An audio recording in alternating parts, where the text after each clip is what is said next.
Hello, नमस्कार, सत श्री अकाल, राम राम। मैं पारस मिश्रा स्वागत करता हूं आपका रीजनिंग विद पारस के ऑफिशियल यूट्यूब चैनल पे।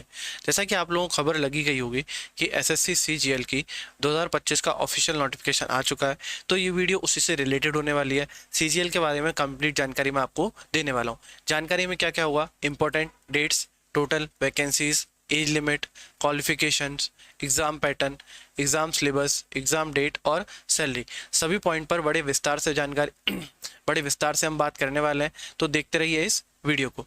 तो सबसे पहला पॉइंट है हमारा इंपॉर्टेंट डेट्स। इंपॉर्टेंट डेट्स में अगर मैं बात करूं तो जो फॉर्म स्टार्ट है वो 9/6/2025 से आपके फॉर्म भराने क्या हो चुके हैं, चालू हो चुके हैं। और 4/7/2025 आपकी क्या होने वाली है, लास्ट डेट होने वाली है। एक पर्सनल सजेशन रहेगा कि आप लास्ट डेट का वेट बिल्कुल भी ना करें, पहले ही फॉर्म को फिल कर दें। इसके अलावा जो टियर 1 होने वाला है, यानी जो आपका प्री होगा, वो 13 अगस्त से 30 अगस्त 2025 में होने वाला है। और जो आपका टियर 2 यानी कि जो आपका मेंस होगा, वो दिसंबर 2025 में होने वाला है। तो इसके अलावा बात करी जाए एज लिमिट की, तो कुछ पोस्टों के लिए एज लिमिट 18 से 27 है, कुछ में 20 से 30 है, कुछ में 18 से 30 है, कुछ में 18 से 32 है। जो अभी एसएससी सीजीएल का ऑफिशियल नोटिफिकेशन आया, उसमें 37 टाइप के यानी 37 तरह की अलग अलग पोस्टों के बारे में जानकारी दी गई है जिनमें वैकेंसी है।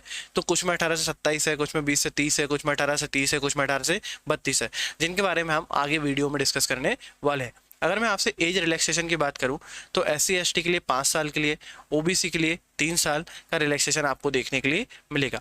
आगे अगर हम बात करें क्वालिफिकेशन की, तो क्वालिफिकेशन में अगर आप जूनियर स्टैटिकल ऑफिसर यानी जिसे हम जेएसओ कहते हैं और स्टैटिकल इन्वेस्टिगेटर ग्रेड सेकंड को छोड़ दें, तो बाकी जितनी भी पोस्ट हैं, यानी इनकम टैक्स ऑफिसर हो गया, XYZ जो भी पोस्ट हो गई, उन सभी में सिर्फ आपको क्या चाहिए, बैचलर डिग्री। यानी अगर आपके पास ग्रेजुएशन है तो बाकी सारी पोस्टों के लिए आप क्या होने वाले हैं, एलिजिबल होने वाले हैं। पर जो जेएसओ की पोस्ट है उसमें आपका ग्रेजुएशन तो होना ही चाहिए, पर साथ साथ 12th में आपका मैथमेटिक्स सब्जेक्ट होना चाहिए और उसमें कितने परसेंट मार्क्स होने चाहिए, 60% मार्क्स होने चाहिए।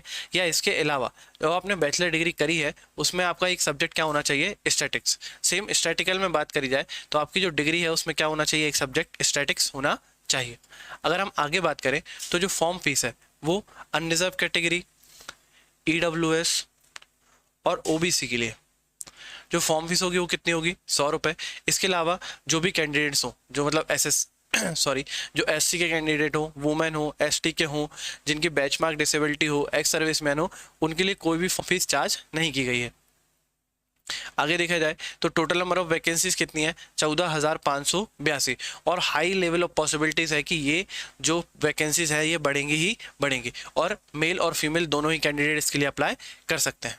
आगे बात करी जाए सिलेक्शन प्रोसेस की, तो जो एसएससी सीजीएल का सिलेक्शन प्रोसेस है वो मेजरली 2 चीज़ों पे होता है, एक टियर 1 होता है और एक टियर 2 होता है। टियर 1 में अगर हम बात करें तो रीजनिंग, जनरल अवेयरनेस, मैथ और इंग्लिश से 25-25 क्वेश्चन पूछे जाते हैं। पर क्वेश्चन 2 मार्क्स का, यानी हर सब्जेक्ट आपका कितने मार्क्स का पूछा जाता है, 50 मार्क्स का पूछा जाता है। तो टोटल नंबर ऑफ मार्क्स कितने हो जाते हैं, 200, जिसको सॉल्व करने के लिए आपको 1 घंटे का टाइम मिलता है। और उसमें आपकी 1/4 की क्या होती है, नेगेटिव मार्किंग। इसके अलावा अगर बात करी जाए तो जो टियर 1 होता है ये सिर्फ क्वालिफाइंग होता है, मतलब आपको सिर्फ इसको क्वालिफाई करना होता है। इसके जो मार्क्स होते हैं वो मेंस में यानी फाइनल मेरिट में नहीं जुड़ते। अगर हम टियर 2 की बात करें तो टियर 2 में 2 पेपर होते हैं, एक पेपर 1 होता है, एक पेपर 2 होता है। जो पेपर 2 होता है ये सिर्फ किसके लिए कराया जाता है, जेएसओ के लिए। बाकी पेपर 1 बाकी सारी पोस्टों के लिए किया जाता है। तो हमारे लिए पेपर 1 इंपॉर्टेंट है, तो हम पेपर 1 पे क्या कर लेते हैं, जूम कर लेते हैं। तो अगर पेपर 1 की बात करी जाए तो पेपर 1 में जो होते हैं सेशंस होते हैं, ठीक है। कितने सेशंस होते हैं, 2, सेशन 1 और सेशन 2। तो सेशन 1 के अंदर भी फिर सेक्शंस होते हैं, सेक्शन 1, सेक्शन 2 और सेक्शन 3। सेक्शन 1 में मैथमेटिक्स और रीजनिंग से 30-30 क्वेश्चन पूछे जाते हैं, पर क्वेश्चन 3 नंबर का होता है। इस हिसाब से सेक्शन 1 आपका टोटल कितने नंबर का हो जाता है, 180 नंबर का हो जाता है। और इसको सॉल्व करने के लिए आपको 1 घंटे का टाइम मिलता है।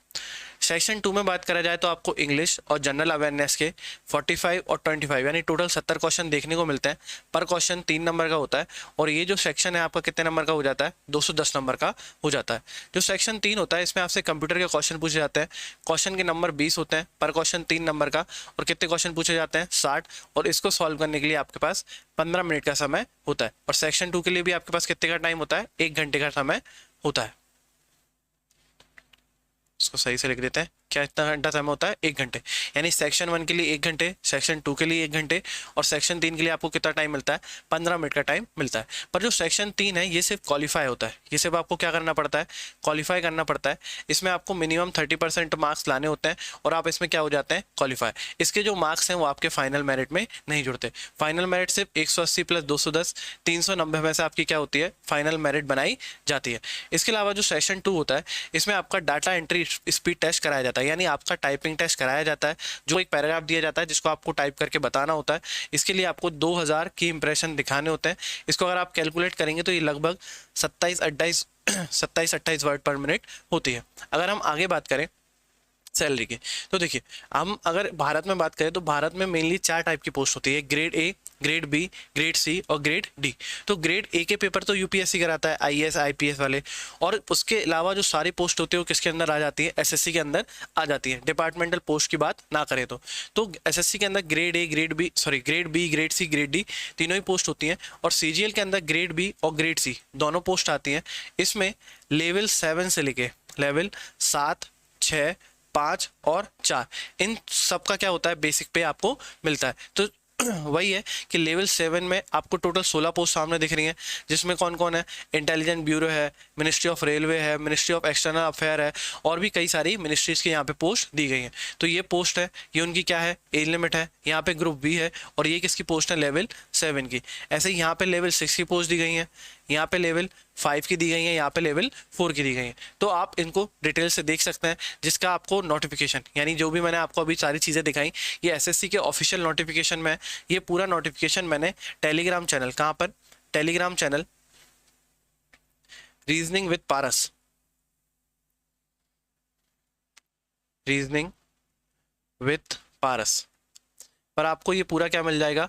नोटिफिकेशन मिल जाएगा। इसी के साथ साथ जो एग्जाम सिलेबस है, एग्जाम का सिलेबस है, यानी मैथ में कौन से टॉपिक इंपॉर्टेंट है, रीजनिंग में कौन से टॉपिक इंपॉर्टेंट है, वो सारा सिलेबस भी आपको कहाँ मिल जाएगा? टेलीग्राम पे मिल जाएगा। तो आप किसको ज्वाइन कर लें? टेलीग्राम को ज्वाइन कर लें। यहाँ पे आपको नोटिफिकेशन मिल जाएगा। और अगर आपका कोई डाउट होता है कि आपको नोटिफिकेशन से रिलेटेड कोई डाउट है कि सर हम ये पूछना चाहते हैं, ये पूछना चाहते हैं, तो आप मुझे इंस्टाग्राम पे मैसेज कर सकते हैं। आपको रीजनिंग विद पारस या पारस मिश्रा नाम से मेरी आईडी मिल जाएगी, तो आप मुझे वहाँ मैसेज कर सकते हैं। बाकी अगर किन्हीं लोगों को ये डाउट है कि सर जॉब प्रेफरेंस अभी डालना होगा कि नहीं, तो जॉब जो प्रेफरेंस होता है वो आपका मेंस के बाद, यानी फाइनल रिजल्ट के पास में आपसे डलवाया जाता है।